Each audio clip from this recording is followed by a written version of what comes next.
What's up everybody, Coach Mills here, and if you want to learn how to be the best hooker on the planet, wait a minute. If you want to hit impossible hooks like 6, then we got the perfect guide for you in this new landscape where buff Roadhog is dominating the ranked ladder. All that being said, 6 is one of the nuttiest hogs in the game right now, so let's break down some gameplay of his and show you some tips and tricks that he incorporates so that you can start popping off in your own games. But before we get started, GameLeap.com is the one-stop shop. If you want to improve at Roadhog or any other character, go check out GameLeap.com. We got in-depth breakdowns just like this one, tons more on the GameLeap website, so do yourself a favor and go check it out. But all that being said, let's get started. So right off the bat, 6 is playing Hog in his games, of course, but they're playing double off tank, meaning he has no definitive form of frontline, so he has to simply play for picks and make sure to play around natural cover, not to get caught out by any sleep dart and Orisa pool. Notice in this example how he's playing around the natural cover of the high ground.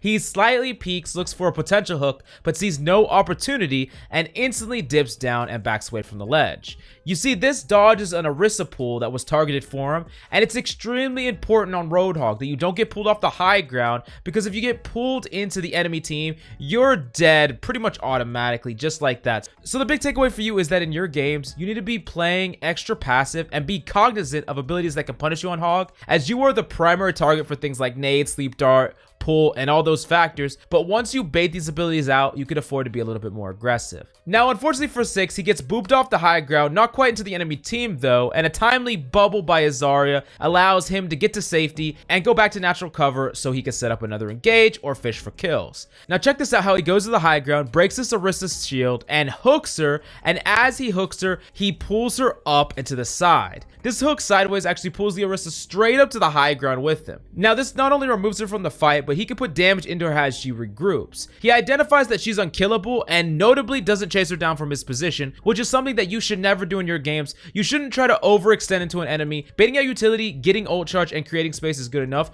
Not every hook has to end up in a kill, and you'll realize right away if a kill is feasible or if it's something that you should disengage from.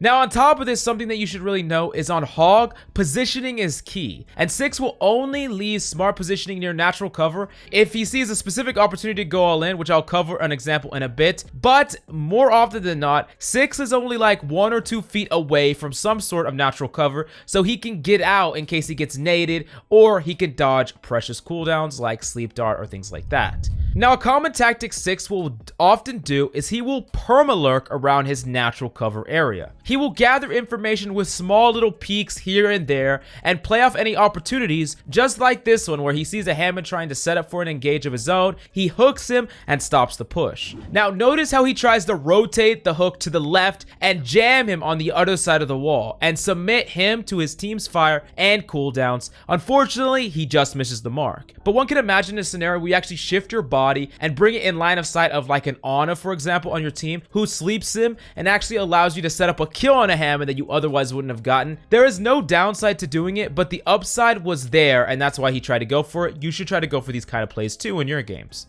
Now next up, as he sees an Orisa on the low ground playing in front of her shield, he does the same hook pull to the high ground that we demonstrated before. Now this doesn't kill her, but of course it pulls her away from her team, forces her to use her cooldowns, and makes a ton of space for his DPS to pop off. This is very, very powerful of a hook. Even if it doesn't confirm a kill right away, it does so much for his team.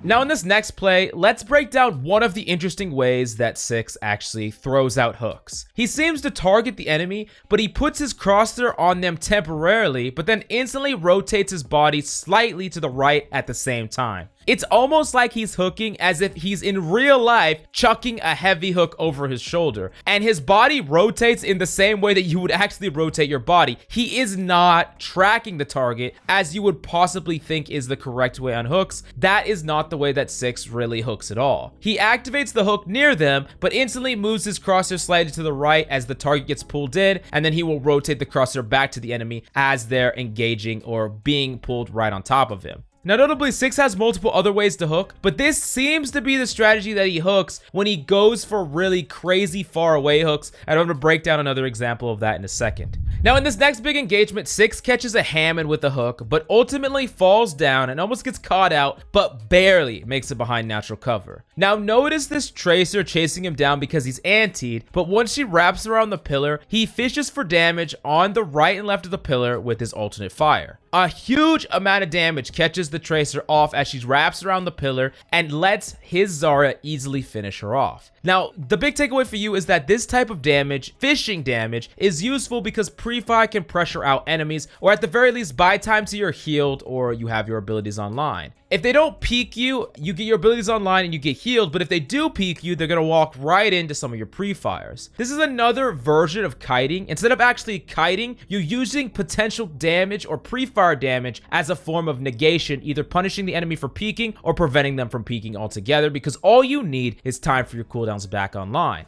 Now, instantly after this Tracer dies, he's already looking for another opportunity to get a kill. And check out this hook that makes 0% sense, but is over 9,000% nutty that he gets on this Widow. He notices the Widow because of hearing, and notice how he jumps backwards to see as much of the Widow as possible. The further back you are, the more of the Widow's hitbox will be peeking out from the top. That's something that's very important. He does his typical fling hook strat and launches it over the edge, hooking the Widow through the corner and killing her. Importantly enough though, his crosshair actually never touches the Widow's body. It gets pretty close, but instead it puts up that same lob hook that we talked about before, and this is traditionally the strat that 6 goes for when he really wants to get those really insane hooks, the either really far away hooks or the ones where he's like jumping or trying to hook people like 1.0 people essentially. Now something that's important for you to understand though is a lot of these hooks are more of an art than a science. The feeling of these hooks can only be mastered through many attempts because they don't always interact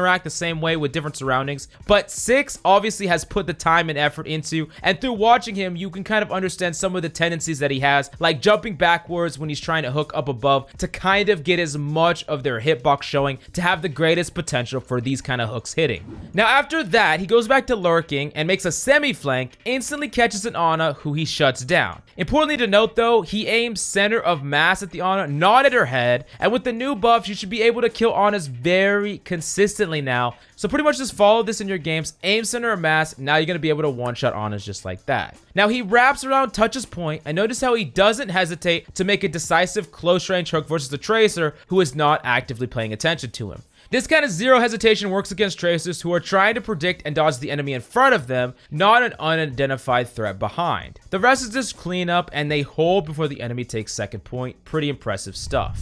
Now, before we move on to the awesome attack rounds, some big takeaway that you need to understand is 6 got 18 kills here and only has died twice. If you play Hog and you're just dying again and again and again, you're not following the same fundamentals that 6 follows. Look at his attention to natural cover. This is the biggest thing on Roadhog. Never letting yourself get caught out, making the enemy physically push you out. Like, the only time he ever got caught out is when like a Hammond rolled him completely off the side, and he still got bailed out because his team had those cooldowns because he wasn't constantly just feeding, overextending from natural cover. He always had a plan to get out, and he made sure that if he was ever even a couple of steps away from the edge, he had an either plan or he had his breather online, so he had a way to get out of danger. These are the fundamentals that allow him to stay alive for so long. Yes, he hits nutty hooks. Yes, he has nutty mechanics, but at its core, his ability to consistently have smart positioning is what allows him to thrive on Roadhog. Now moving on to the attack round, 6 goes back to his traditional routing around natural cover, looking for opportunities, but he catches the Roadhog, who he hooks in his team, but can't finish him.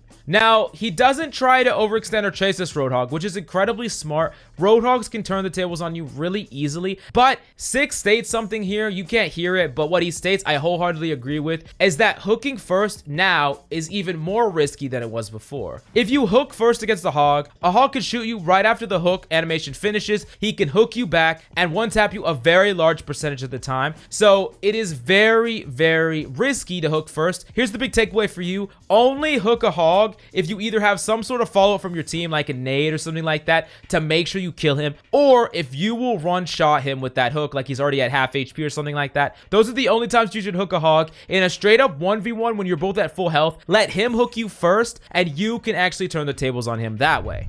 Now in this next engage, watch the way that 6 pre-fires his first hook after his third alternative first shot on the Orisa shield. He does this incredibly often versus Rhines, where he will catch them in a fire strike, or when they're pushing up trying to save shield, he will catch them in those transitions. Now in this case, the fire broke the shield, and the hook actually comes out before the Widow starts to relocate. If you can learn the damage and timings of the shield, you can get tons of free value, and he knew that the shield was already weak, so he knew that this next convergence fire would definitely break it, and that's why he threw a hook or slid a hook right afterwards, and the Widow, thinking she's safe with the shield, gets completely caught out by this hook. And it's so powerful to do this because enemies don't play around it. A big takeaway for you here is really pay attention to shield breakpoints and even cooldowns of things like fire strike. This can allow you to slip in a hook and get some really insane value even against some of the better players in the game, and in fact sometimes it works even better against some of the better players in the game.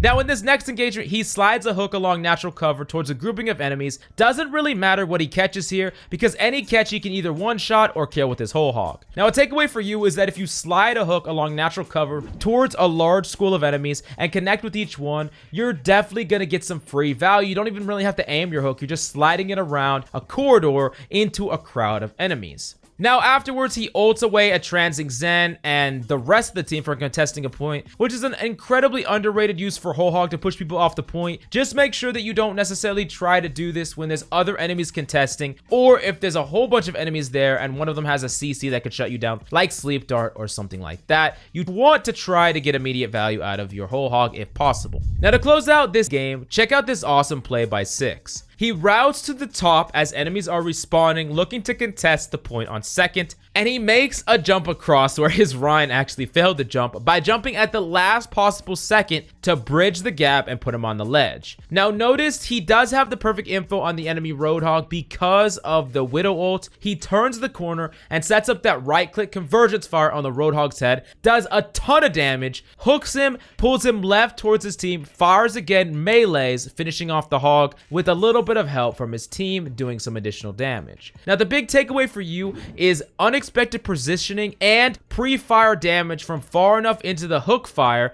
can kill even tanks who don't expect it. Remember that the alternate fire on Roadhog's gun scatters or breaks at 8 meters. So if you hit someone around their head level just slightly over 8 meters, you can one-shot even 200 HP heroes. This is going to take a great deal of practice, but with time and effort, you can really get used to this, and it can be a surprising amount of value and just some free picks here and there. Now, if you want to see VOD review breakdowns just like this one and much more, go check out GameLeap.com where we break down top streamers and pros so that you get the insight needed to climb the ranked ladder just like that. Also, if this VOD review didn't convince you already, go check out 6's YouTube and Twitch, which will be in the description down below for some nutty hog play. This guy is one of the best hogs in ladder, and he is awesome to watch, especially with this encroaching hog meta. Definitely go watch him so you can learn a thing or two. Now, do me a big solid though, in the links down below, tell me what streamer I should break down next. But that's all we got for you today. I'm Coach Mills. Thanks for coming by. See you next time.